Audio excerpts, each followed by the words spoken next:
Bom, agora falando sobre a Primeira Guerra Mundial propriamente dita, os motivos da guerra de 1914. Né?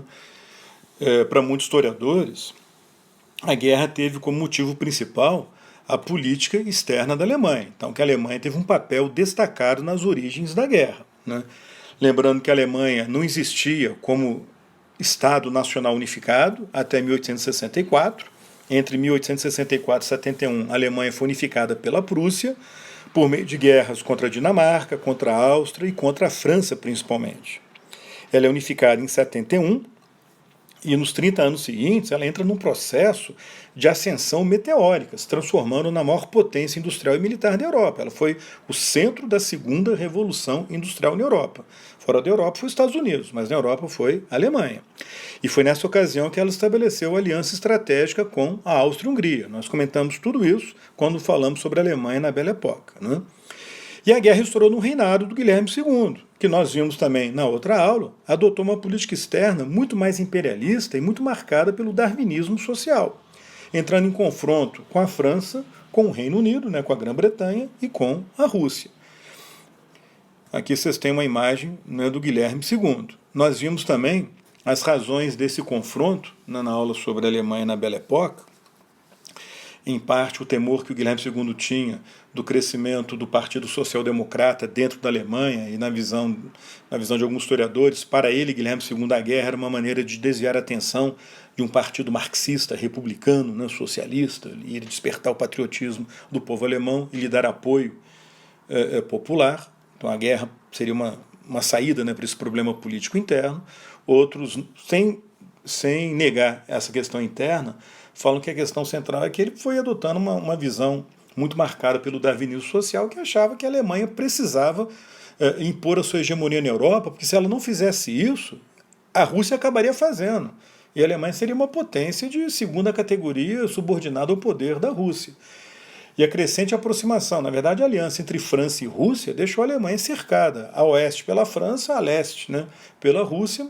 A Rússia foi se recuperando, né, dos problemas da Revolução de 1905, com o investimento francês, a industrialização da Rússia foi se acelerando, né, foi avançando, e as desvantagens que a Rússia possuía, que era o seu atraso econômico, aparentemente estavam desaparecendo, tornando, portanto, a presença russa, ou então o poder russo, uma ameaça constante à sobrevivência da Alemanha. Era a visão baseada no darwinismo social. Né? Agora, em vestibular, pessoal, o que mais aparece a respeito das origens da Primeira Guerra Mundial é isso que vocês estão vendo aí no slide, a questão do imperialismo. A ideia de que a guerra foi gerada pelo imperialismo, sobretudo o imperialismo de base capitalista, quer dizer, as disputas entre as grandes potências capitalistas por territórios ou colônias.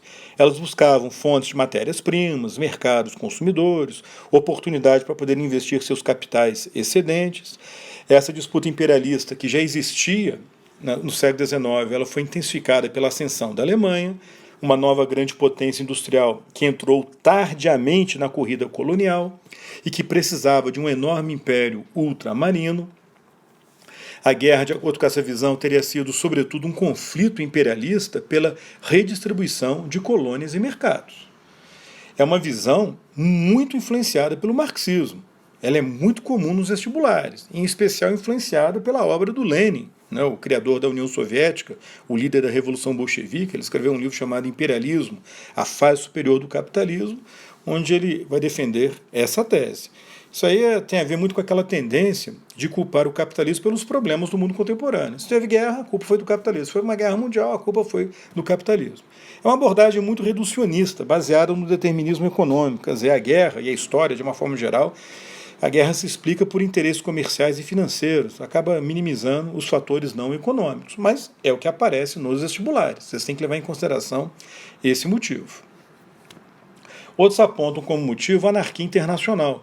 Quer dizer, até 1914, na verdade até 1919, né, não existia um organismo internacional como a ONU que zelasse pela paz mundial, baseado na cooperação e na segurança coletiva. Então aquilo dificultava a busca do consenso, acordos diplomáticos, né, negociações, que essa anarquia internacional foi um outro fator que levou à guerra.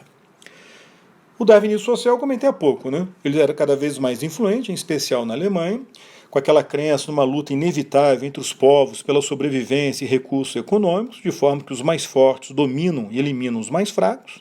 Na monarquia do Guilherme II, então, consolidou-se a ideia de que a Europa estava destinada a ser dominada ou pela Rússia ou pela Alemanha. Ou você domina ou você vai ser dominado, né? Não tinha alternativa. Muitos apontam o quadro de tensão gerado pelas alianças militares criadas na Belle Époque, né? Na verdade a Tríplice Aliança um pouquinho antes da Belle Époque, a Tríplice Aliança envolvendo a Alemanha, Áustria-Hungria e Itália, e a Tríplice Entente voltada contra a Alemanha, com a Grã-Bretanha, né? O Reino Unido, a França e a Rússia. Isso foi acompanhado da famosa paz armada, uma corrida armamentista entre potências adversárias. A mais famosa corrida foi a corrida naval anglo-germânica, que aumentou ainda mais a tensão internacional. Outros chamam atenção também para o nacionalismo, sem desprezar os outros fatores. Mas chamam atenção para o nacionalismo francês, baseado no revanchismo contra a Alemanha, porque a França perdeu a tal guerra franco-prussiana, né, na época da unificação da Alemanha, e como consequência da sua derrota, ela foi obrigada a entregar a Alsácia-Lorena para a Alemanha. A perda da Alsácia-Lorena gerou então um forte revanchismo francês anti-germânico contra a Alemanha. Havia também um nacionalismo muito forte na Sérvia, baseado no ideal de criar a Iugoslávia ou a Grande Sérvia, era um nacionalismo chamado de iugoslavismo. A Sérvia desejava tomar da Áustria-Hungria o território da Bósnia e Herzegovina, um território onde metade da população, mais ou menos, era composta por sérvios. E com isso juntar a Bósnia à Sérvia e criar a Iugoslávia ou Grande Sérvia. Vamos ver daqui a pouco como é que isso envolveu outras potências.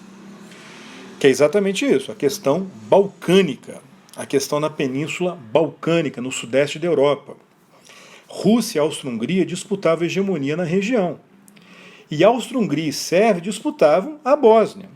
Ou seja, a Áustria-Hungria dominava a Bósnia e a Sérvia queria aquele território. A Áustria-Hungria tinha uma política de imperialismo e a Sérvia uma política de nacionalismo. A Áustria-Hungria era uma aliada da Alemanha e a Sérvia era uma protegida da Rússia, era protegida pela Rússia, na prática era uma aliada da Rússia. Ou seja, pessoal, uma guerra entre a Áustria-Hungria e Sérvia por um território chamado Bósnia-Herzegovina poderia precipitar uma guerra entre a Alemanha e a Rússia e acabar envolvendo as demais potências, no fator que os Balcãs foram apelidados de barril de pólvora da Europa.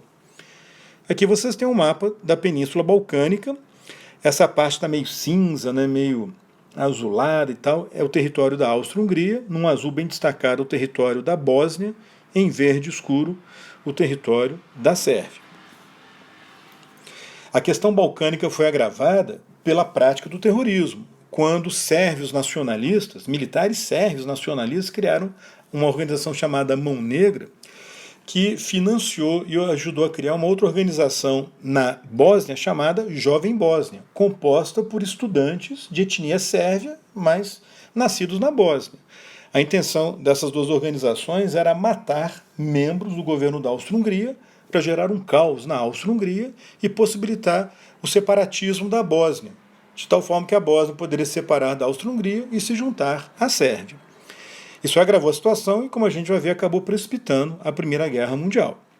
Como você sabe, no dia 28 de junho de 1914 ocorreu o atentado terrorista mais famoso da história até o 11 de setembro, né, de 2001, que foi o atentado lá nos Estados Unidos. Até então, o atentado mais famoso foi esse, 28 de junho, né, o atentado de Sarajevo. Sarajevo é a capital da Áustria-Hungria.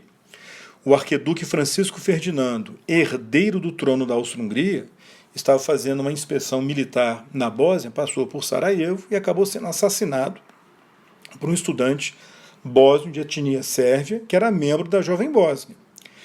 O garoto foi preso, as autoridades austro-húngaras descobriram que ele pertencia a essa organização, sabiam que essa organização tinha vínculos com a Mão Negra, que envolvia militares da Sérvia, e pronto, a Áustria-Hungria acusou a Sérvia de responsabilidade pelo atentado. Um mês depois, a Áustria-Hungria atacou a Sérvia. Resultado, a guerra estourou na Península Balcânica e rapidamente, pessoal, ela se espalhou pela Europa. Vocês têm aqui uma cronologia. No dia 28 de julho, eu destaquei em amarelo os momentos mais importantes. Tá? No dia 28 de julho, a Áustria-Hungria declarou guerra à Sérvia. 2 dias depois, a Rússia mobilizou seu exército para proteger a Sérvia. A Alemanha fez a mesma coisa para proteger a Áustria-Hungria. A Áustria-Hungria mobiliza seu exército também para enfrentar a Rússia. No dia 1º de agosto, a Alemanha declarou guerra à Rússia. No dia seguinte, a Alemanha, já sabendo que a França estava se mobilizando para atacar e defender a Rússia, a Alemanha exigiu que a Bélgica lhe concedesse o direito de atravessar o território belga para poder atacar a França. A Bélgica não aceitou. Resultado, no dia 3 de agosto, a Alemanha declarou guerra à França e invadiu a Bélgica, um país neutro, cuja neutralidade era garantida pelas grandes potências, inclusive pela Alemanha. A Grã-Bretanha o governo britânico ficou dividido, né? O gabinete da Grã-Bretanha ficou dividido, mas no final prevaleceu a ideia de que a Grã-Bretanha tinha que proteger a Bélgica, tinha que proteger a França, porque se ela não fizesse isso, a Alemanha conquistaria a Bélgica e derrotaria a França. E provavelmente derrotaria a Rússia, e provavelmente iria estabelecer a sua hegemonia na Europa. E ficaria muito difícil para a Grã-Bretanha conter a expansão da Alemanha se ela dominasse o continente europeu. No dia 4 de agosto, a Grã-Bretanha declarou guerra à Alemanha. O conflito balcânico se transformou num conflito europeu generalizado. Vamos ver na próxima aula as fases desse conflito. É isso aí, pessoal. Até a próxima.